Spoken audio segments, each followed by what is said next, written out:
Premier Sports TV here. So we have Badou Jack versus Adonis Stevenson. I've been waiting for this one for a long time. The weigh-in was a great weigh-in. I love the face-off. You know, these two guys are coming to fight.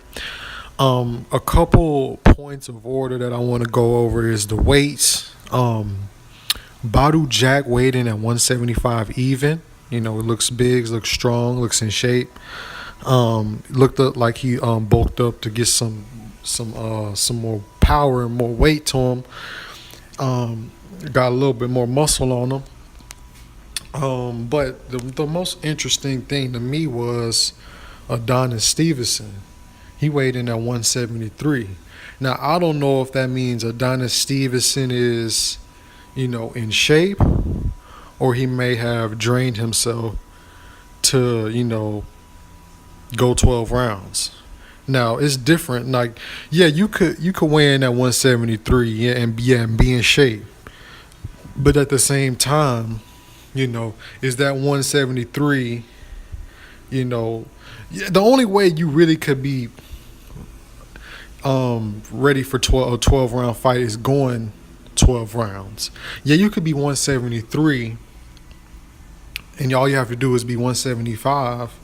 But does that 173 mean you drained yourself? You may have overworked, because that 173 could be like you just not drinking enough water, you just sitting up in the sauna, you running and ain't drinking no water, and you ain't got no energy for the fight. But I'm going to just take it as, this is the toughest opponent Adonis Stevenson has ever fought, so he just wanted to be ready. So that 173 is surprising to me. I've never seen Adonis Stevenson weigh in at 173. Now, with the face-off, I didn't know Badou Jack was that much bigger than Adonis Stevenson as it pertains to, like, being taller, much taller than Adonis Stevenson. Now, I feel like Badou Jack could really use that jab of his, really good jab. That jab when he fought James DeGale, when he hit James DeGale with like 4 or 5 jabs in a row and ended it off with a hook. Beautiful. Badou Jack has an underutilized jab, but I feel like he will use it in this fight just because he wants to keep Adonis Stevenson's left hand at bay. So it's going to be a great, entertaining fight. You guys need to tune in. Badou Jack has been, clamoring for this fight ever since he moved up to 175, So he's been talking a lot of shit, saying that he wanted this fight to be his first fight at 175. That's how confident he is that he could beat Adonis Stevenson. So, hey, man, it's a fight. The fight is on. Ain't no more talking. Ain't no more laughing and playing and shit. It's time. Shit. It's time to put on them straps and go to work. You feel me? So, shit. Let's get into the prediction. So, now I'm going to go with experience. Experience meaning level of competition. And also there's an age factor. Now, although Adonis looks in shape, when's the last time he went 12 rounds? Against Fonfara? Fonfara, albeit that was the best Fonfara I've seen that night, where he went 12 rounds with Fonfara, his first fight. Fonfara is not on the level of a James DeGale. So I don't see, any other guys that Adonis Stevenson fought that makes me believe that he could beat Badou Jack. Now, Thomas Williams is a good fighter. Thomas Williams is a guy who, when he gets knocked down, he comes back up. Tremendous character, and he will fight. But Thomas Williams, I don't know if he's an A-level fighter. But what we do know is James DeGale is a A-level fighter. And plus, that was the best James DeGale Badou Jack was in the ring with that night.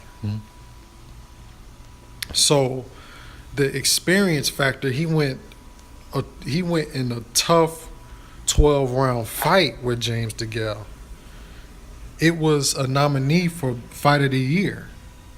So, with just that alone, does Adonis Stevenson have that tough, rugged fight on his resume where he was like, hey, man, he was pushed to the limit a little bit? Yeah, he was knocked down against Fanfare, but Fanfare isn't on the level of, to me, this is my personal opinion, I don't think he's on the level of Nathan Cleverly. He's definitely not on the level of James DeGale. I don't know if he's on the same level as Lucien Boutte or George Groves or Anthony Durrell. So, and these are all guys that, that Badou Jack went 12 rounds with an exception of Nathan Cleverly. So with just that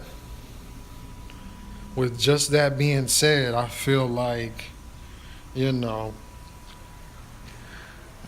Badou Jack just has that experience factor. Now, Adonis Stevenson has that great neutralizer with the left hand, but at the same time, power can be overcome. With smarts and experience, power can be overcome. So, I feel like once Badou Jack tastes his power and could get through it, I feel like it's going to be a tough and rough fight for the first 5 rounds. But then after round 6 and 7, I feel like Badou Jack is going to coast to a unanimous decision or majority decision, because I feel like it's going to be lopsided. Because the last time Adonis Stevenson went 12, he didn't look good in the later rounds. So I'm going with Badou Jack with majority decision, just for the mere fact that Adonis Stevenson is probably going to knock Badou Jack down once in the early rounds, and then Badou Jack is going to get up like a true champion, persevere, and fight through it. So, yeah, I got Badou Jack majority decision. So I feel like a lot of people are going to go at me with the experience, especially Canadian listeners. But let's just go through all of Adonis Stevenson's top competition. This is your champion. So, Andrew Fanfare, Tony Bellew, Chad Dawson, who was not the same after he fought Andre Ward, Tommy Karpinski, and Thomas Williams Jr. So, I just don't see it. Like I said, once Badou Jack gets through the power, I feel like he's gonna coast to a win after maybe round 6 or 7. It's gonna be pretty easy. It might actually be lopsided. So, like I said before, it's gonna be a great fight. I'm gonna tune in and please watch it. It's a good fight for boxing. It's in Toronto. I think the Air Canada Center. That's a big look. So, it's great for boxing. Shout out to Showtime. Shout out to PBC Circuit. And please subscribe if you haven't already. Premier Sports TV here. I'll holla at you, man. 100.